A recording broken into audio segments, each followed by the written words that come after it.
আপনারা হয়তো চিন্তা করছেন যে যেখানে আমি সবসময় বলি আমি আওয়ামী লীগের দালাল, সেখানে হঠাৎ করে আজকে আমি কেন প্রশ্নবোধক দিলাম যে সফল হবে।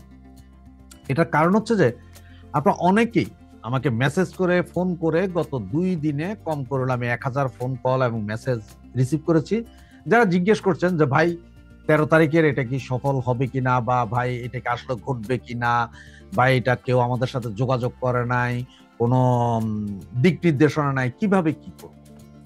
তো আমি আপনাদের সকলকে বলবো যে আপনাদের মতো আমরাও দেখেছি, কিন্তু বাংলাদেশ আওয়ামী লীগের পেজ এবং বাংলাদেশ আওয়ামী লীগের পোস্টার এসেছে 13 তারিখে লকডাউনের যে ঘোষণা আছে সেটার ব্যাপারে, সেটা সফল করার জন্য বলা হচ্ছে।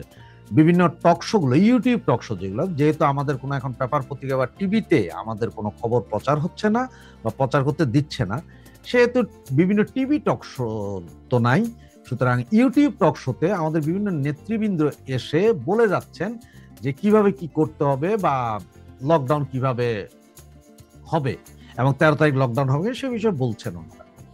দেখেন, আমার আপনাদের এই কথা শোনার পরে, মেসেজগুলো পাওয়ার পরে গত 2 দিনে আমি বিভিন্ন জায়গায় অনেকগুলো, ঢাকা শহর অনেকগুলো ওয়ার্ড কমিশনার, তারপর নারায়ণগঞ্জ, সাভার, গাজীপুর, তারপর আপনার এদিকে চট্টগ্রাম, এদিকে অনেকের সাথে কথা বলেছি, অনেক জেলা পর্যায়ের নেতা, তারপর ওয়ার্ডের নেতা, এদের সাথে কথা বলেছি, সভাপতি সেক্রেটারি যারে যেখানে পেয়েছি সবাই বলতেছে তারা কিছুই পায়নি। তাহলে এখন আমি এই জন্য আমি চিন্তা করছিলাম যে আসলে আপনাদের কি বলবো, যে ওনারাও এখন বুঝতে পারতেছেন না। এখন ঘটনা হচ্ছে যে আপনার যদি সারা বাংলাদেশের শুধু আওয়ামী লীগের যে কমিটিগুলো আছে, এই কমিটিগুলো থেকে প্রতিটা কমিটি থেকে যদি 5 জনও যায়, তাতেও মনে হয় 2 থেকে 5 লাখ লোক হয়ে যায় ঢাকায়, এটা বিধ্বংসী অবস্থা হইতে পারে।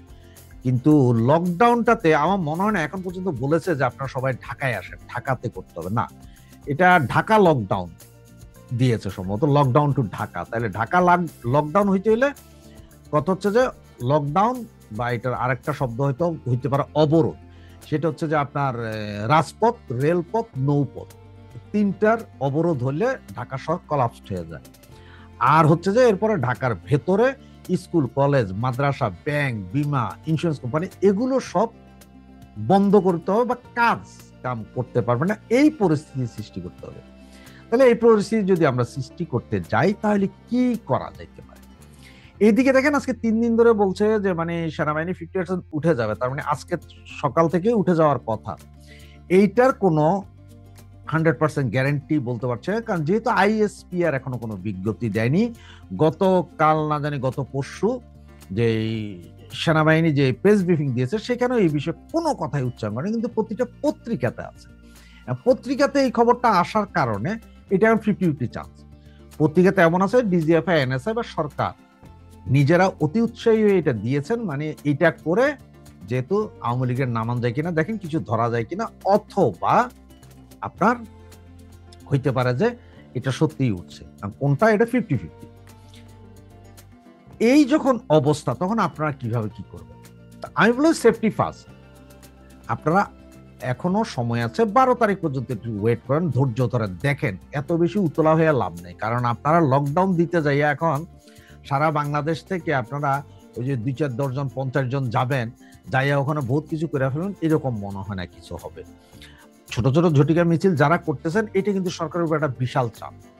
যে মিছিলগুলো যে হচ্ছে, মানে আওয়ামী লীগ যে বেঁচে আছে, আওয়ামী লীগ যে আছে এটা জানান দিচ্ছে, কিন্তু এই ছোট ছোট ছোট ছোট 2-4-5 জন 10 জনের এই মিছিলগুলো, এগুলো কিন্তু বিশাল ইফেক্ট তৈরি করে। আর এইসব মিছিলের কারণেই এখন কিন্তু বহির্বিশ্ব জানে যে না, ওরা যেরকম বলছে আওয়ামী লীগ হাওয়ায় মিলে গেছে, আওয়ামী লীগ তো হাওয়ায় মিলে নাই, বা এটা তো বিশাল জিনিস হয়ে গেছে। ওদের মিছিল প্রতিদিন হয়, কারণ আপনার ইউরোপ, আমেরিকাতে 10-15-20 জনের একটা প্রতিবাদও কিন্তু ওরা বিশাল ভাবে দেখে, ওরা মনে করে যে এটা জনগণের ইম্প্যাক্ট করতেছে। সুতরাং এই মিছিলগুলো হচ্ছে যে এখন জাতীয় বীর, আপনারা যা করতেছেন সিরিয়াসলি আপনার জাতীয় বীর। আপনাদের এই মিছিলটাও কিন্তু আওয়ামী লীগের জন্য এখন 99% আপনার অ্যান্টিবায়োটিক ওষুধের মতো কাজ করতেছে। ওয়ার্ল্ড মিডিয়াতে এটা অ্যান্টিবায়োটিক ওষুধ হিসেবে কাজ করতেছে না, আওয়ামী লীগ আছে। তাহলে এখন ধরেন এই লকডাউন বা অবরোধ আমরা কিভাবে সফল করতে পারি? দেখেন বেশ কিছু পন্থা আছে। আমি একটু আপনাকে আগের দিনের কথা যাই, তাহলে তো আপনি একটু বুঝতে পারবেন। আগের দিনে যেমন ধরেন এই 10-12 জন একই রাতের বেলায়, ধরেন আপনার এই 13 তারিখ বা 12 তারিখ যে কোনো একটা ডেটে ধরেন এই অবরোধ ডাকছে আওয়ামী লীগ, তখন করতো কি যে রাতের বেলায় এমন কিছু অঞ্চলের দিকে যাইতো যেসব অঞ্চলের ধর মাইল 2 মাইলের ভিতরে কোনো বাসা বাড়ি নেই, কিন্তু রেল লাইন আছে, রেল লাইন উপরে ফেলাই দিত। 8-10 জন 2-3টা শাবল নিয়ে যেত, বা খন্তি বা শাবল আপনারা যেটা বলেন, ওই যে লম্বা লম্বা মাটি ইয়ে করা যেত, এইটা 2-1টা কোদাল আর 2-1টা রেঞ্চ নিয়ে যাইত। এই দিয়ে ছাটাছাট চতুর্দিক থেকে খুইলা আপনার একটা প্লেট ফালাই দিত, রেল লাইনের যে ইয়ে আছে এটা একটা প্লেট ফালাই দিত, কোনোভাবে আপনার 2-3 হাত দূরে নিয়ে ফালাই দিত। এই ফালাই দিছে, এর পরের দিন তো এই ট্রেন বন্ধ, এটা লাগাইতে এখন আবার ইঞ্জিনিয়ার আসলে অমুক আসো তোমার এগুলা করতে ভাই সারাদিন জায়গা, সুতরাং রেল লাইন বন্ধ। তো এটা খালি এক জায়গায় করতে হবে, বিভিন্ন জায়গায় করতে, 1 মাইল দূরে দূরে করে ফালাই দিত।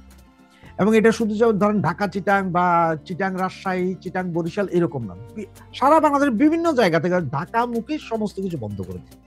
ঢাকা থেকে বাইরে হইতে পারবে না, ঢাকাতে ঢুকতে পারবে, সব ব্লক।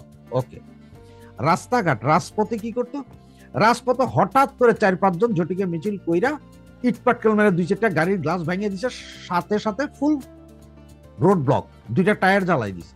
টায়ার জ্বালাইতে না পারলে ইট পাটকেল মেরা রাস্তা ভাঙিয়া দিছে। তো এর ভিতরে কি করতাম, ওই যে পলিথিন উপরে কিছু ইট পাটকেল লইয়া যেত, পোলাপাই লইয়া যায়, 1-2 জনে তো আগে সাইকেল দিয়ে একজন হয়তো ইট নিয়ে গেছে, ওই যে কঙ্কর মার্কা ইট, তারে পুলিশে ধরলো, সে কিন্তু আমার বাড়িতে কাম চলতেছে ভাই, এই জন্য আমি ইট লইয়া যাইতেছি, ভাঙা ইট 2 কেজি ইট লাগবো কলের গোড়া পাকা করার জন্য।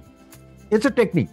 সে সাইকেল নিয়ে যাইতেছে, কিন্তু কোন জায়গায় যাবে সে জানে, অমুক জায়গায় যায়, তখনই ওই যে পোলাপাইন যখন দেখতো, পোলাপাইন এসে মিছিল করতেছে, সে করছে সাইকেলটা থেকে আসতে ইটগুলা ফালাই দিয়ে সে সাইকেল নিয়ে গেছে। আর এই যে ইট পাইছে, এই ইট দিয়ে মাইরা ভাঙা চুরে দিছে। নৌপথের সিস্টেমটা একটু জটিল, তবে আরেকটা কাজ করতো, সেটা হচ্ছে রিক্সার গ্যারেজ, ট্যাক্সি গ্যারেজ, বাসের গ্যারেজ যা আছে আর ডিপো মিপো যা আছে, এদের আগের দিন রাতে যায় বইলে আসা হইতো যে ভাই আল্লাহর হস্তে কালকে আপনারা চালাইয়েন না। যারা না মানতো তাদের একটু হুমকি তুমকি দিত, যেহেতু এখন হুমকি তুমকি দেওয়া একটু সমস্যা, বুঝে আসতে পারেন। আজকে থেকে আপনারা এই মুহূর্তে থেকে আপনারা বিভিন্ন রিক্সায়, অটো মোটোতে যখন চলেন, তাদের সাথে কথা বলেন এমন ভাবে যে মানে আপনি নর্মাল পাবলিক কথা বলছেন। এরপরে যখন বুঝবেন যে না সেও এটার প্রতি ইন্টারেস্ট, তখন তারা বলেন যে ভাই আপনি আপনার বন্ধু বান্ধব বা যারা আছে তাদের বুঝার, একটা দিনের জন্য অন্তত বন্ধ করে দেন, আপনারা বন্ধ করলে এটা ইম্প্যাক্ট করবে, রাস্তাঘাটে মানুষ চলতে পারবে না। এরপরে আপনার করা হচ্ছে যে এই যে ইন্টারনেট, এত ইন্টারনেট ছাড়া চলে না, বিভিন্ন খাম্বায় হাজার হাজার মাইলকে মাইল তার আছে, তারের বোন্দা বেঁধে রাখছে, যে কোনো 2-4টা জায়গায় যায় পুরো একটা বোন্দা যদি আপনার 2-3 জনে মিলে কাইটটা নিয়ে আসতে হাতের কাছে পারা যায়, এরকম কাইটা নিয়ে আসেন, তার মানে ইন্টারনেট বন্ধ। এটা করতে হয় কিন্তু রাতের বেলা। এই রাতের বেলা যদি এরকম ভাবে যদি ইন্টারনেটের লাইনগুলো কাটেন, তারপরের দিন একদম ফুল ব্লক, পুরা তার ঠিক করে সেট করে আনতে ওইটা, সুতরাং কার্যক্রম বন্ধ।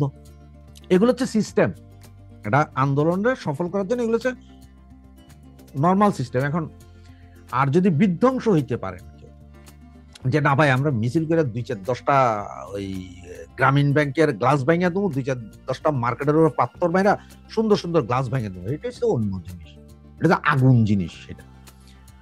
আর এখন অনেকে হয়তো বলেন যে ভাই না এইভাবে সন্ত্রাসী কর্মকাণ্ডে গেলে তো আমাদের কিছু হবে না, কি হবে না, যে ভাই মান সম্মান যাবে আওয়ামী লীগের, না ভাই ঘটনা হচ্ছে আওয়ামী লীগ যুদ্ধ অবস্থায় আছে। আর এখন যুদ্ধে আর ভালোবাসায়, যুদ্ধ আর ভালোবাসায় কোনো আইন মানে না। ওই যে ভালোবাসায় যেমন দেখেন না 15 বছরের মাইয়া নিয়ে 13 বছরের পোলা ভাইয়া যায়, আইন মানে না 18 বছর 21 বছর, তেমন যুদ্ধ কেউ দেখে না যে বোমা কোথায় পড়লো, মাদ্রাসায় পড়লো, মসজিদে পড়লো, না হাসপাতালে পড়লো, না এতিমখানায় পড়লো, এটা কেউ দেয় না, বোমা মাইরা সাফা করে দেয়। সুতরাং আমরা যেহেতু যুদ্ধ অবস্থায় আছি, আমাদের জন্য এখন সব জায়েজ। আপনারা ভয় পান কেন? এই যে পুলিশ পুলিশ আমরা এত কান্না করে লাভ কি? একটা কথাই আছে গ্রাম্য প্রবাদ, যার বিয়া তার খবর নাই, পাড়াপড়শির ঘুম নেই। 3500 পুলিশ হত্যাকাণ্ড হয়েছে, আজকে 15 মাস ধরে আমরা চিল্লাইছি, কিন্তু পুলিশ কিন্তু এই ধরে আমাদেরই, পিডায় আমাদেরই। এই পুলিশের মধ্যেই তাদের ভাই হত্যা, তাদের বোন হত্যা, তাদের পরিবারের লোক হত্যা নিয়ে তাদের কোনো টেনশন, তা আমরা এত টেনশন করে লাভ।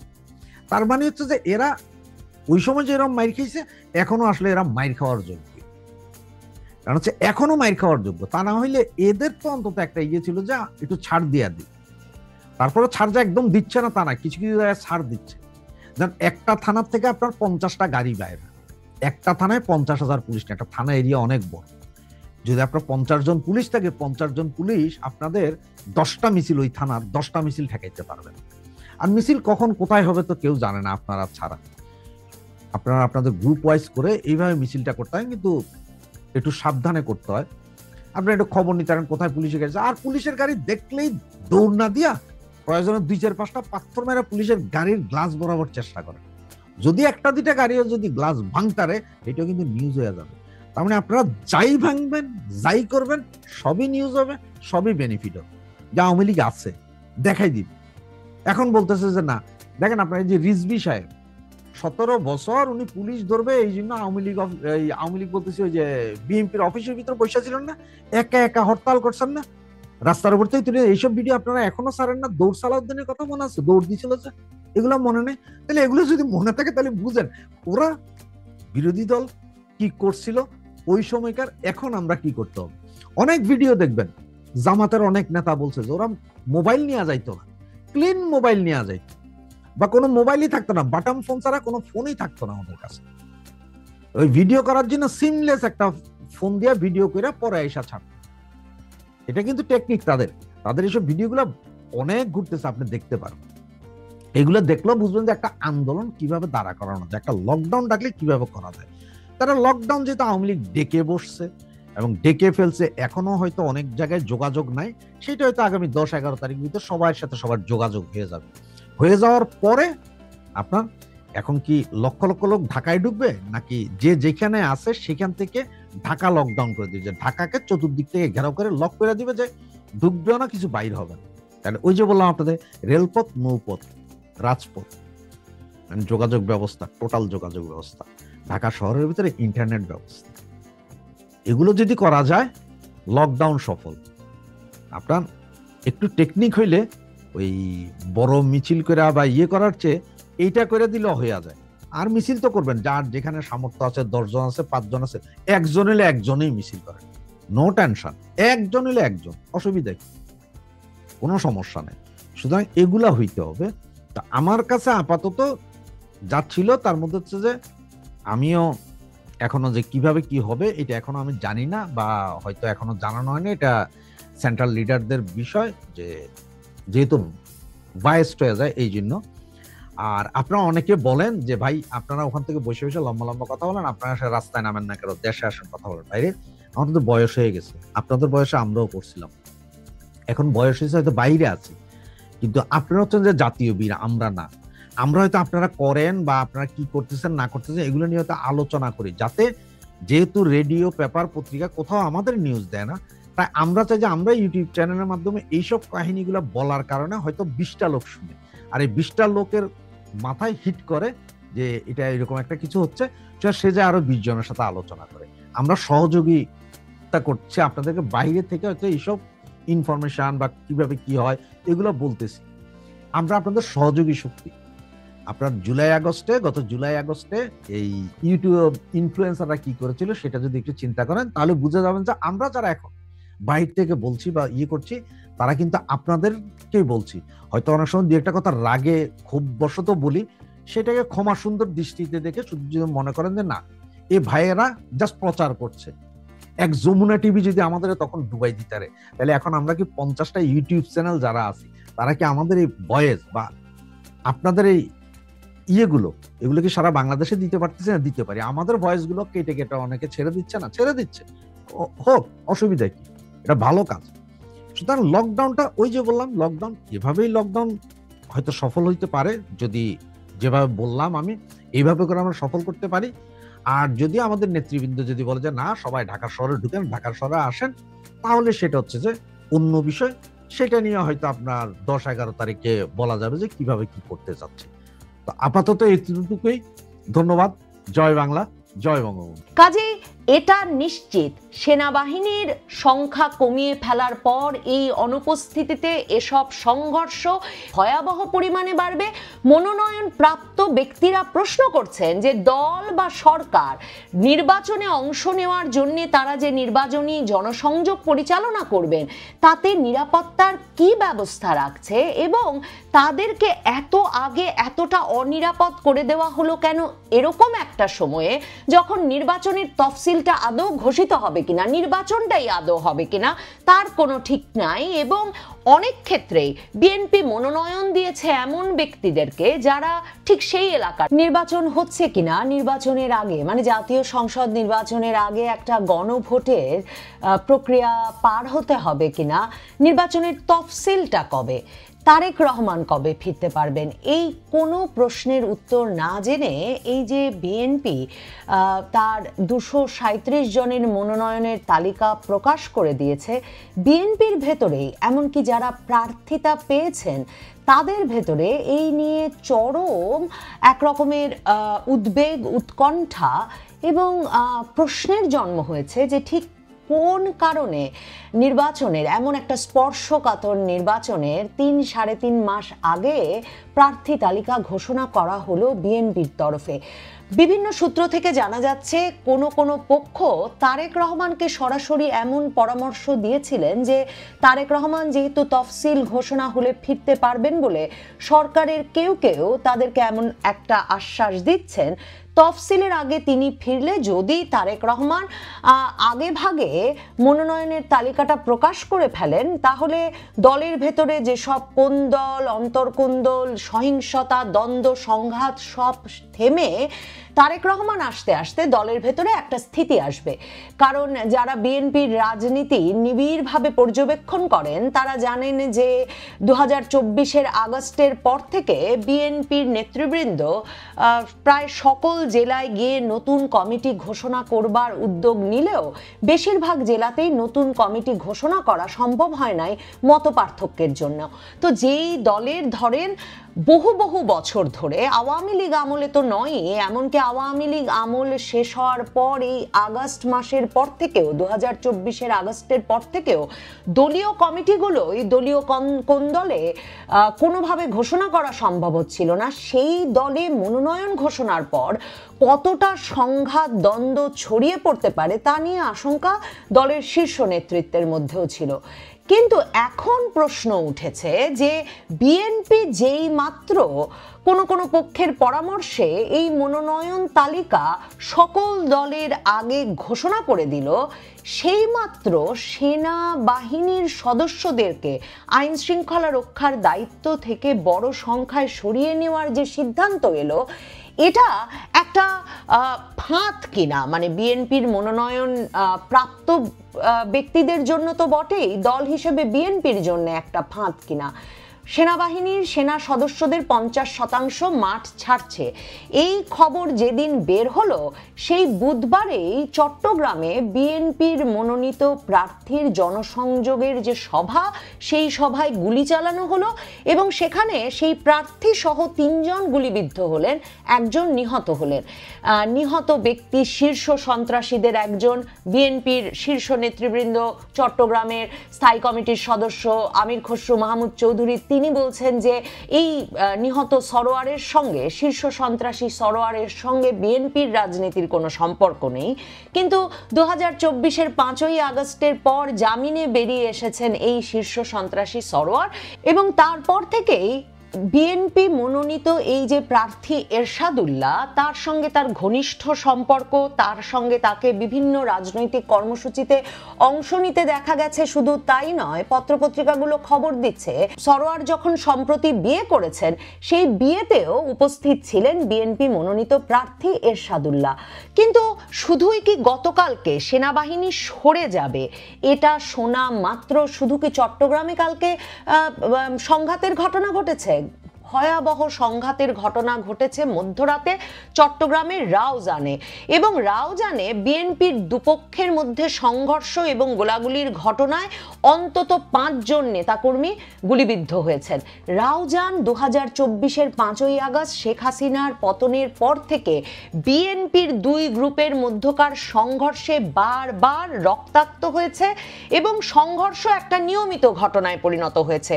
অন্তত 17 জন ব্যক্তি 2024-এর 5ই আগস্টের পর থেকে শুধুমাত্র রাও জানে বিএনপির অন্তর্কোন্দলে নিহত হয়েছেন, কেউ গুলিবিদ্ধ হয়ে, কাউকে গণপিটুনি দিয়ে মারা হয়েছে, কাউকে দেশীয় অস্ত্রশস্ত্রের আঘাতে ছুরিকাঘাত করে খুন করা হয়েছে।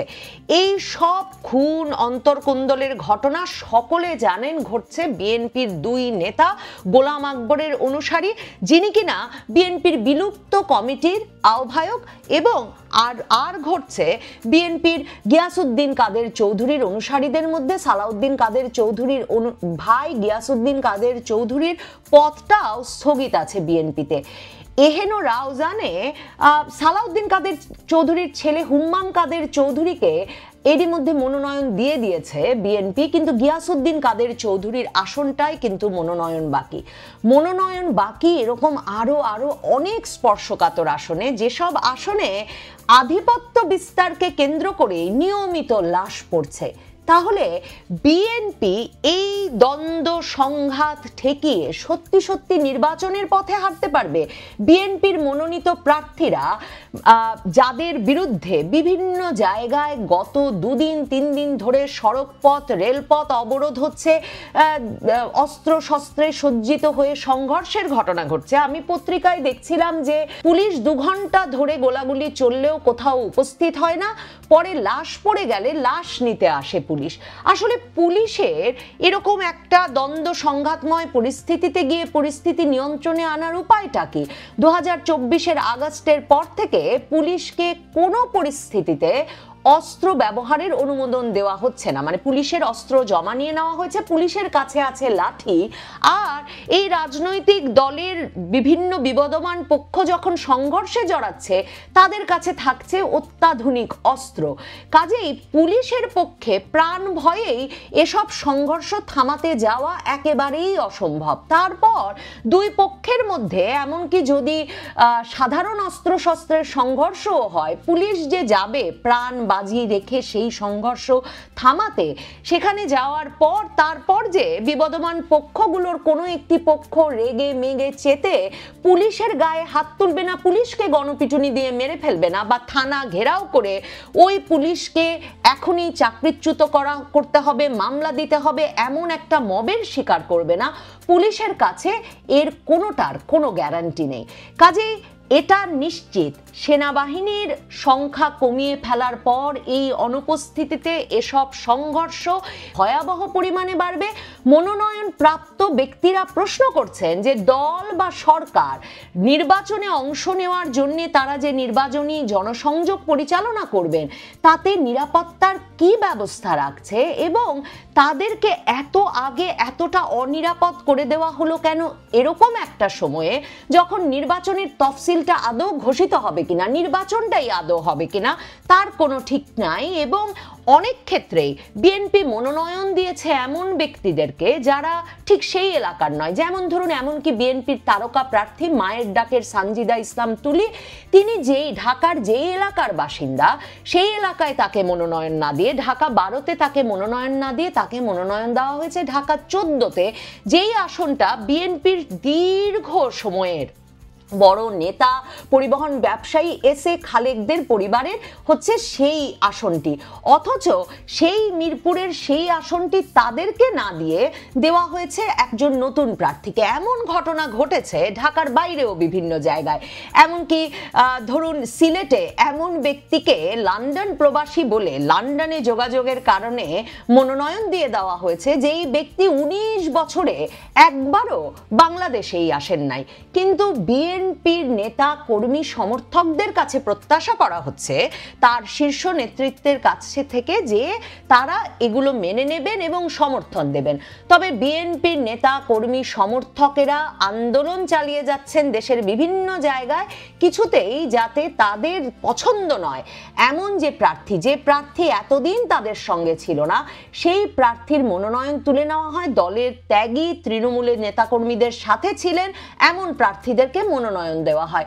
মির্জা ফখরুল ইসলাম আলমগীর তিনি ফেসবুকে আবেগ ঘন স্ট্যাটাস দিয়ে বলেছেন যে এটা একটা প্রাথমিক তালিকা মাত্র, এই তালিকাও আবার নাকি সংশোধিত হতে পারে। তো এটা শুনে বিএনপির মনোনয়ন প্রাপ্তদের প্রশ্ন হচ্ছে যে তারা জীবনের ঝুঁকি নিয়ে অর্থ সম্পদ বিনিয়োগ করে নির্বাচনের এখনো 3-3.5 মাস বাকি, আদৌ হবে কিনা সে সন্দেহ তো আছেই। মানে সে সন্দেহ তো মনোনয়ন তালিকা প্রকাশের আগের দিন তারেক রহমান নিজে প্রকাশ করেছেন। তিনি বলেছেন জনমনে গভীর উদ্বেগ যে নির্বাচনটা সত্যি ফেব্রুয়ারিতে হবে কিনা। তো এমন অবস্থায় তিনি দলের প্রার্থীদেরকে বিরাট খরচের মধ্যে, বিরাট নিরাপত্তা ঝুঁকির মধ্যে ফেলে দিলেন বটে 3-3.5 মাস আগে, কিন্তু এখন বলা হচ্ছে এই মনোনয়ন তালিকাও ফাইনাল নাও হতে পারে।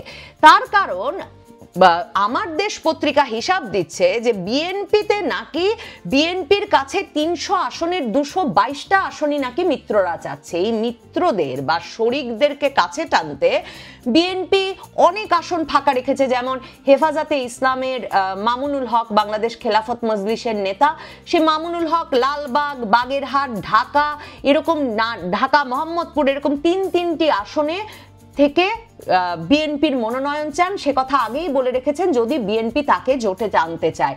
বিএনপি 3টা আসনই ফাঁকা রেখেছে। ঢাকার বেশিরভাগ আসনই বিএনপিকে ফাঁকা রাখতে হয়েছে এই মিত্রদের কথা ভেবে। এরই মধ্যে রেজা কিবরিয়া, আওয়ামী লীগের সাবেক অর্থমন্ত্রী শাহ এম এস কিবরিয়ার ছেলে, যিনি প্রতিবারই নির্বাচনের আগে খুব উতলা হয়ে ওঠেন, এদল ওদল করেন এবং একরকমের সংসদ সদস্য হতে চান, রাজনৈতিকভাবে গুরুত্বপূর্ণ থাকতে চান, সেই রেজা কিবরিয়াকে দলে নিয়ে নিয়েছে বিএনপি এবং তিনি হবিগঞ্জ 1 আসন থেকে নির্বাচন করবেন। বিএনপির নেতা কর্মীরা সেটা মানতে তো একেবারেই রাজি নন। তাহলে হবিগঞ্জ 1 আসনটিতেও তো সংঘাত সংঘর্ষকে অনিবার্য করে তোলা হলো এই মনোনয়নের মাধ্যমে। তারপর মীর মুগ্ধর ভাই মীর স্নিগ্ধ যোগ দিয়েছেন বিএনপিতে, তিনিও ঢাকার আসন থেকে লড়বেন।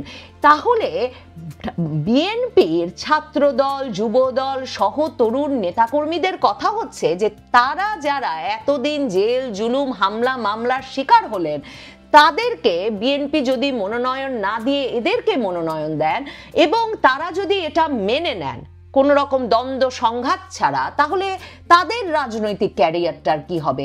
আবেগঘন স্ট্যাটাস দিয়ে মির্জা ফখরুল ইসলাম আলমগীর একথাও বলেছেন যে কারো যদি মনোনয়ন না হয় তাহলে চিন্তার কিছু নেই, দল নিশ্চয়ই তাদেরকে অন্যভাবে কৃতজ্ঞতা এবং সম্মান জানাবে, মানে অন্যভাবে তাদেরকে কোনো দায়িত্ব দেবে বা সম্মান জানাবে। কিন্তু মির্জা ফখরুল ইসলাম আলমগীরের নিজের বাড়িতে তার নিজের ভাই ঠাকুরগাঁয়ের আরেকটি আসনে মনোনয়ন চাইছেন। তিনি মানতে রাজি নন যে মির্জা ফখরুল ইসলাম আলমগীর একা মনোনয়ন পাবেন, তিনি পাবেন না। আমির খসরু মাহমুদ চৌধুরীর ছেলে মনোনয়ন চাইছেন চট্টগ্রামের আরেকটি আসনে। মির্জা আব্বাসের স্ত্রী, যিনি দীর্ঘ সময় ধরে রাজপথে আন্দোলনে থেকেছেন, ইকবাল মাহমুদ টুকুর স্ত্রী, কিংবা কক্সেস বাজারে সালাউদ্দিন আহমেদ, স্থায়ী কমিটির সদস্য সালাউদ্দিন আহমেদের স্ত্রী, যিনি দলকে সংগঠিত রেখেছেন, তার স্বামী যখন শিলং ছিলেন তখন, তারা প্রত্যেকে মনোনয়ন প্রত্যাশী। আবার দলের মধ্যে আরেক দল সেই মনোনয়ন ঠেকাতে মরিয়া, কারণ তাদের কথা হচ্ছে একই পরিবারের এত ব্যক্তিকে যদি মনোনয়ন দেওয়া হয় তাহলে অন্য ব্যক্তি এবং পরিবারেরা বঞ্চিত হয়। এই অবস্থায় দ্বন্দ্ব সংঘাতের মুখে এবং সেনাবাহিনী যখন রাজপথে থাকছে না, তখন দ্বন্দ্ব সংঘাত, মৃত্যু, রক্তপাত যে পর্যায়ে যাবে বিএনপিতে, সেখানে এখন সন্দেহ করা হচ্ছে যে এটা একটা ফাঁদ কিনা, যে বিএনপির ভেতরে এত দ্বন্দ্ব সংঘাত রক্তপাতের ঘটনাকে তারপর সামনে তুলে এনে নির্বাচন পিছিয়ে দেওয়ার একটা রব তোলা হবে কিনা। বলা হবে কিনা যে আইন শৃঙ্খলা পরিস্থিতির এই অবস্থায় কিংবা দেশের একটি বৃহৎ দলের ভেতরকার দ্বন্দ্ব সংঘাতের এমন রক্তপাতময় অবস্থার মুখে আসলে নির্বাচনটি করার কোনো পরিস্থিতি থাকছে না, নির্বাচনটি আরেকটু পিছিয়ে দিতে হবে। এই আশঙ্কাটা এখন ভীষণভাবে চেপে বসেছে বিএনপির মনোনয়ন প্রাপ্তদের মধ্যে, যে তারা নিরাপত্তার ঝুঁকি নিচ্ছেন, তারাই সামনে গিয়ে এখন দাঁড়াতে বাধ্য হচ্ছেন, তারাই কিনা টাকা পয়সা সম্পদ খরচ করে সংসদ সদস্য পদে জয়লাভের জন্যে উদ্যোগী হতে বাধ্য হচ্ছেন। কিন্তু পুরো সিস্টেমটা যে গড়ে উঠেছে বিএনপিরই, আর যারা যারা বিভিন্ন জায়গায় ক্ষমতার কেন্দ্রে বসে গেছে 2024-এর আগস্টের পর থেকে, তারা কেনই বা এই মনোনয়ন প্রাপ্তদের মেনে নিয়ে তাদের সমর্থনে মাঠ ছেড়ে দেবেন? এই প্রশ্নটা খুব গুরুত্বপূর্ণ হয়ে উঠেছে। মাঠ দখলের লড়াইয়ে বিএনপির ভেতরে যে দ্বন্দ্ব সংঘাত চলবে তাই শেষ পর্যন্ত নির্বাচনটিকে ভেস্তে দেয় কিনা, এবং সেই অজুহাতে নির্বাচনী তফসিল নির্বাচন ভেস্তে গিয়ে শেষ পর্যন্ত তারেক রহমানের আর কখনো ফেরা হয় না কিনা, সেই প্রশ্নগুলো উঠছে। প্রশ্ন উঠছে বিএনপির এই মনোনয়ন তালিকা তাড়াতাড়ি প্রকাশ করে দেওয়া শেষ পর্যন্ত একটা মরণ ফাঁদ হয়ে উঠল কিনা বিএনপির মনোনয়ন প্রাপ্তদের জন্য তো বটেই, দল হিসেবে বিএনপির জন্যও কিনা।